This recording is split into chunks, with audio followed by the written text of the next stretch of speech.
This EK Civic has been with us for years now. It's taken us to a Club TR championship victory, it's led a GLTC race at Laguna Seca, and it's beaten Ben Lin in his MR2 countless times. Oh, Ben, you didn't hear, did you? Hear what? We threw a V6 in the MR2, and now it's gone 3 seconds faster than your Civic at VIR. There's no way. This did a 207. Well, I mean, Kobe was driving it, but it's only going to get faster from here. I mean, there's a ton of stuff that we have to do to it. Well, I can't let that happen.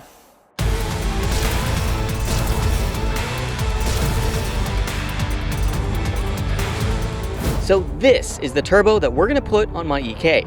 That's right, we're starting an unlimited build. Can we get this EK to be the first gears and gasoline car into the sub 2-minute lap times at VIR? Probably not, with its current horsepower deficit of 230 horsepower compared to Ben's 350. So let's change that. This Zonorotor XRE 5057S is the key to my success. This absolute unit is the king of the 50mm class. It has a variable preload angular contact bearing and full hydraulic damping of the rotating assembly. The revolutionary UHF Aero XR57S turbine delivers the greatest overall flow possible while simultaneously reducing inertia more than 30%, giving the fastest response possible at this power level. We're pairing this turbo up with only the best technology in exhaust manifold designs. An RTEC stainless steel investment cast exhaust manifold. This beautiful manifold flows smoothly and gives us V-band connections to both the turbo and a large 50mm wastegate for optimal boost control. It was designed for easy fitment with plenty of space and clearance for oil drains and servicing.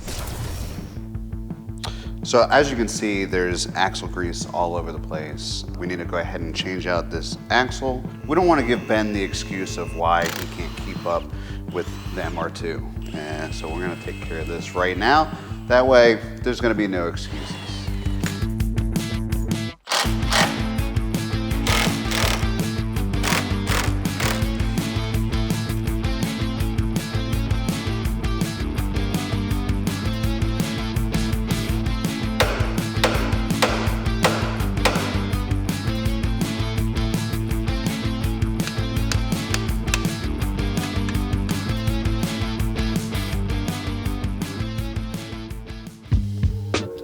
All right, so this is 2 passenger side axles.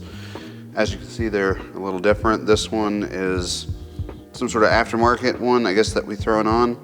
And this is a modified OEM one, and it is shorter. We were having some binding issues, and he thought that maybe this axle was too long, which, you know, just looking at it, it is longer than this particular one. We rebuilt this.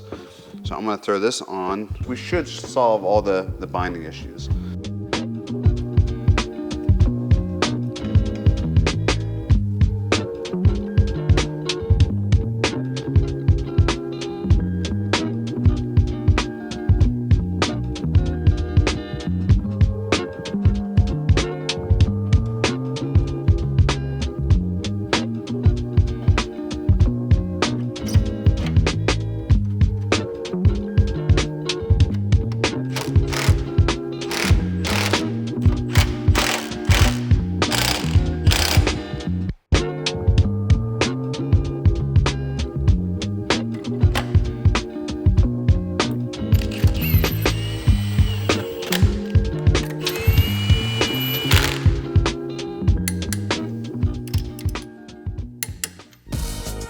So now that the axle is changed out and cleaned up the firewall and whatnot, we can kind of address another issue, which is all this ballast weight.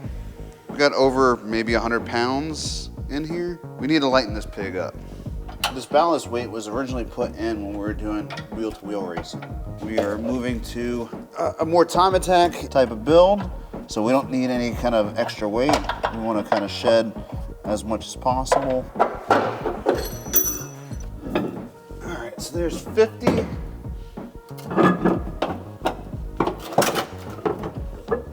And another 50. Well, we got a little bit more weight to shave out of it. This is a anti-gravity battery. Like, it doesn't even feel like it weighs a pound. The battery that we have in there probably weighs at least 20.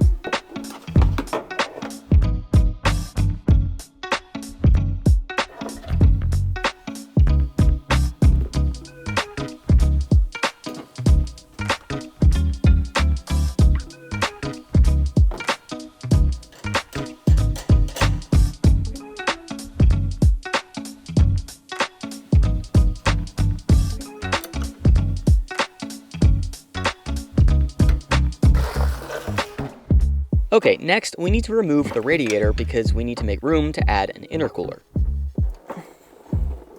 Like I said, it's gonna be a mess. Hey, that wasn't that big of a mess.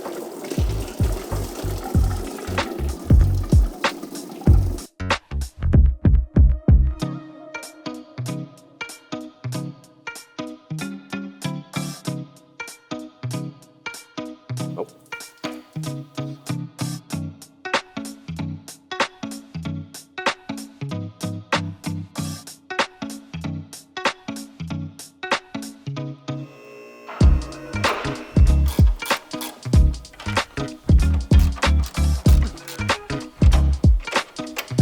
My car is excited to see me. Either that or you scared it. Whoa. Okay. Wow, that was loud. All these beautiful brackets that I made. I spent so much time making these, developing these. It's a shame. Gotta change it all now. Woo! All right. There's a lot of coolant in here.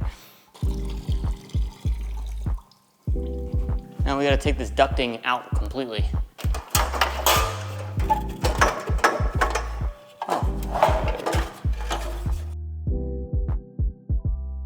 Now this intercooler is not a PWR.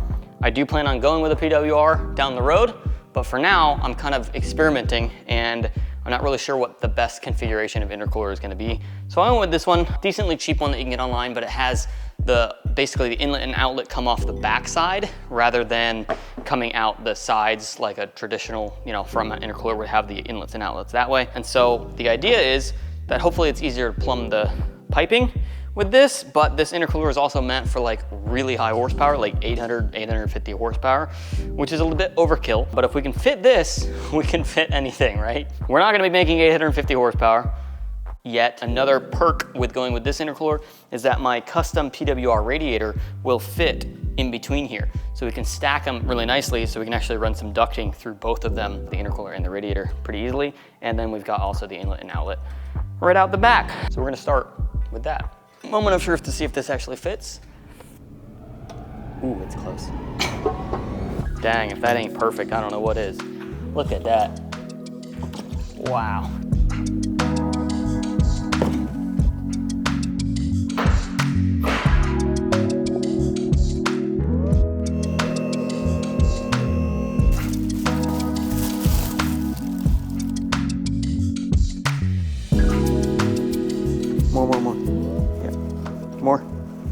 More. All right. So as easy as it is to run bolts in like this, that's enticing. But I do think it needs to be lower and more forward. All right, I think it's time to start making measurements to see how far forward and down it needs to go. Okay, 2 inches down. Write that down, 2 inches down. And then forward, 1.25 inches. Let's see if we can make a bracket on the top to adjust for that. I'm gonna hack these up.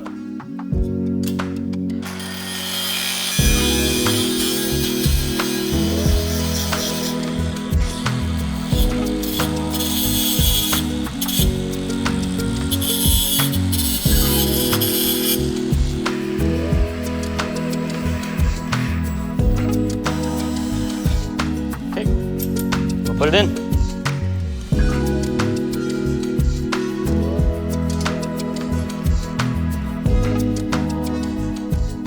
Really crude, I know, but it's gonna get the job done for now.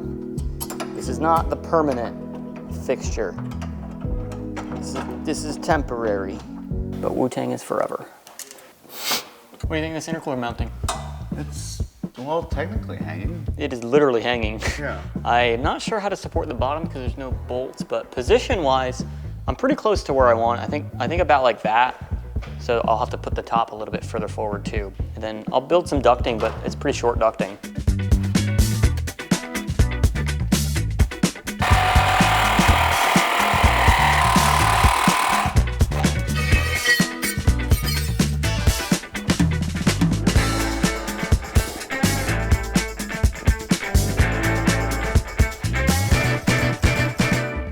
definitely gonna work. What? It's gonna work. Oh. I said it's gonna work. What? I said this is gonna work. That's gonna work? I think it's gonna work. Can I leave? Can you what? Can I leave? Can you lean? Yeah, can I leave? Because it says, you said it's gonna work. It's gonna work. Well, you're not working. These are the side pieces for the intercooler, so they're gonna go like this, and that'll give both ducting and support for the intercooler. I mean, this won't be support for the intercooler, but it'll be support for a bottom piece that I'm gonna put that will be support for the intercooler. So I'm trying to double up with ducting being also the support brackets for the intercooler. So that's the idea. Weight savings, but also just efficiency and less parts and less stuff in the way. So hopefully I can make that happen. They don't call him Short Ben for nothing. Oh, he heard that?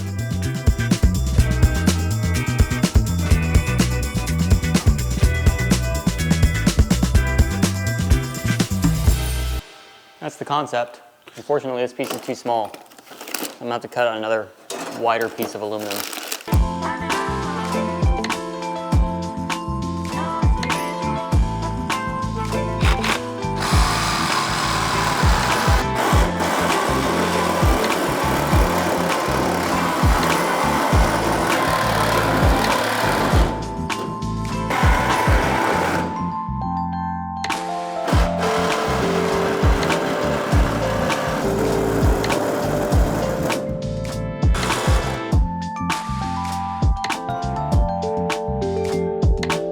All done. Now I can go home.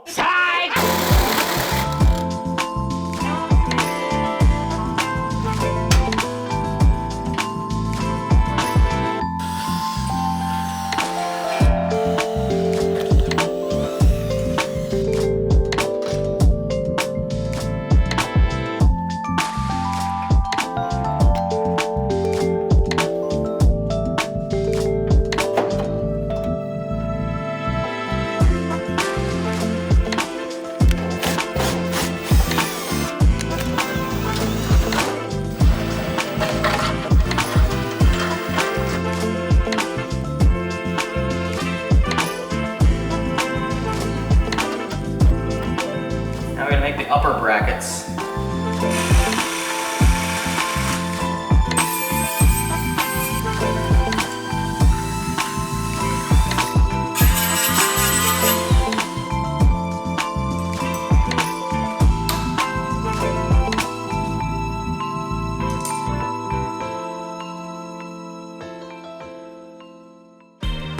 I'm gonna take a brief moment here in the build to explain what this is. This is a 3D printer. So this is the Bambulab's X1C printer. It has the AMS module on top, which holds a bunch of filaments. We've got 4 filaments up here. You can print with different colors. You can print with different materials. But for today, we need is a little bit of a rubberized material and a plastic that can hold high temperature. So we're gonna be printing in ABS and also in TPU, which has a little bit of a rubberized component to it to hopefully isolate some vibrations from the intercooler and radiator. So we'll make the lower intercooler bracket out of ABS because that can hold high temperature.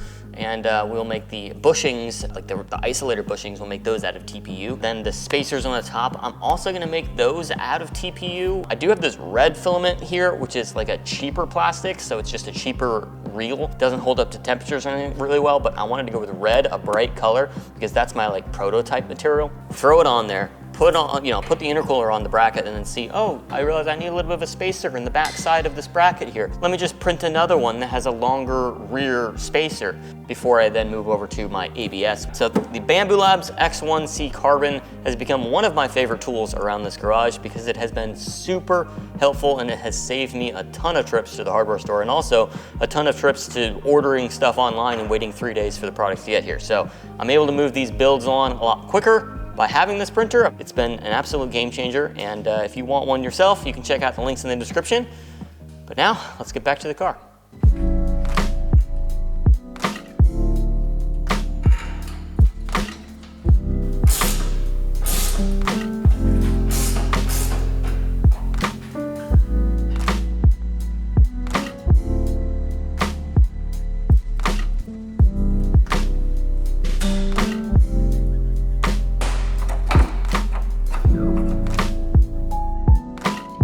think we've got this intercooler sitting perfectly where we want it.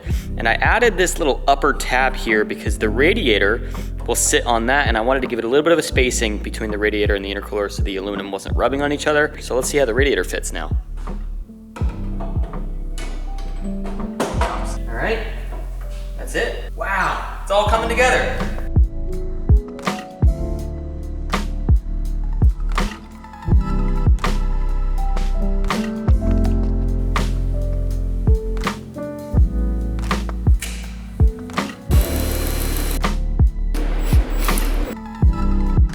So I rib nutted this 3D printed bracket that's going to be holding the intercooler and slash a little bit of the radiator, and the rib nuts hold it on the bottom of this 3D printed piece so it doesn't, you know, kind of slide anywhere, kind of stays in position. So the next thing in this process that we have to make room for in this engine bay, we need to take off catch can, and we also need to take off the swirl pod just to move it out the way. We're gonna find a location for that later. I'm gonna go ahead and take off the exhaust manifold, and then we're gonna start bolting in the turbo. And that's gonna make everything so much more exciting. I cannot wait. This is a bad idea.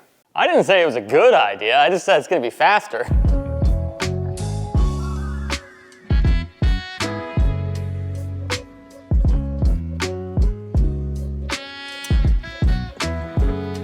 After a hard day's work, I like to sit back, enjoy a good fine whiskey. This is a tall glass. All right, so I'm pretty much mocking this up so that I can make sure that the lines are in the direction that they need to go. The angles of fittings that we need are the correct angles.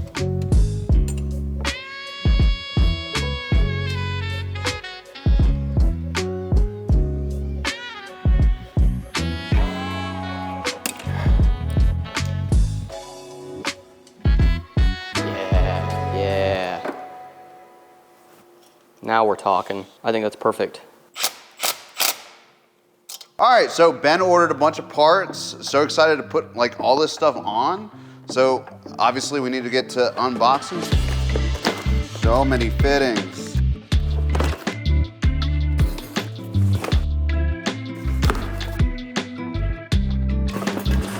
Another pot, wow. Did you buy like all their piping? What is wrong with you? All right, well, let's put all this stuff on. So a few things on the docket today. Intercooler piping and intake. We'll start on this side over here to run this up to the throttle body.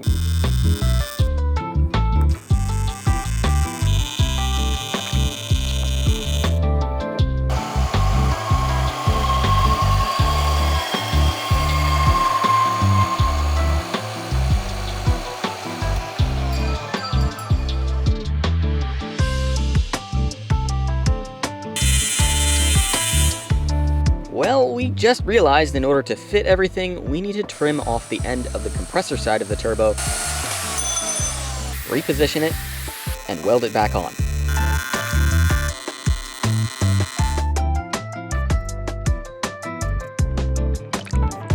We also need to change out this throttle body.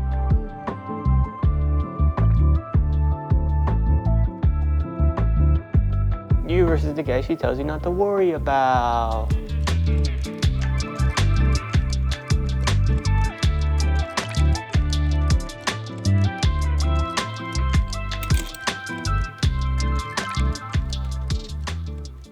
The problem that we have now, we're kind of out of stuff to make this piece work. This piece. We'll cut this one. Use it.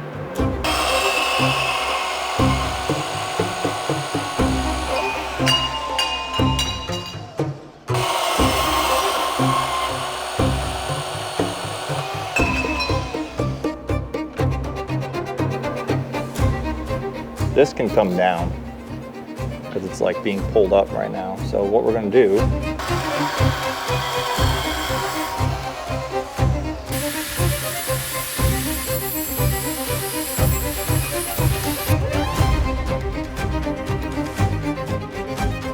Math be mathin'.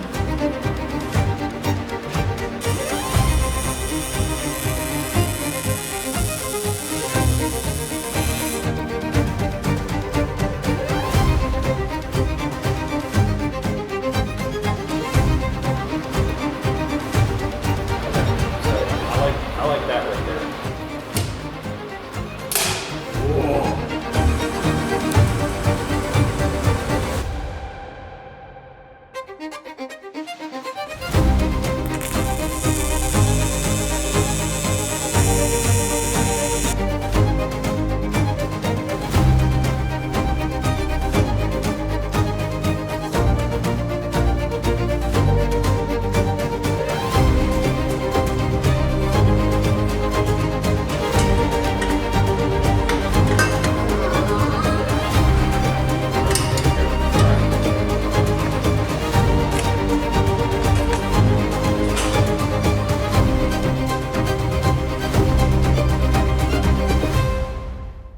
So the next order of business, while all this piping is being fitted in, I need to start working on radiator hose.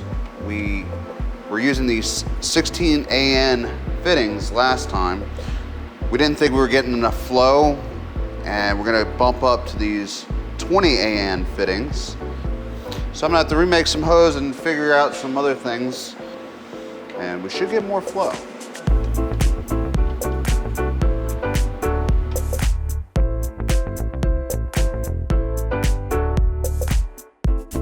Trying to finish up this this drain line for the turbo.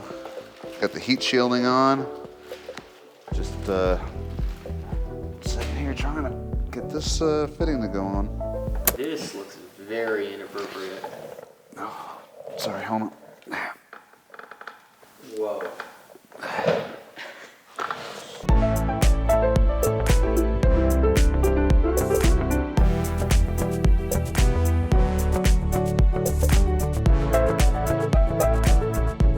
Okay, well that is as far as we're gonna get today because we're actually loading the car up right now to bring it up to Wisconsin.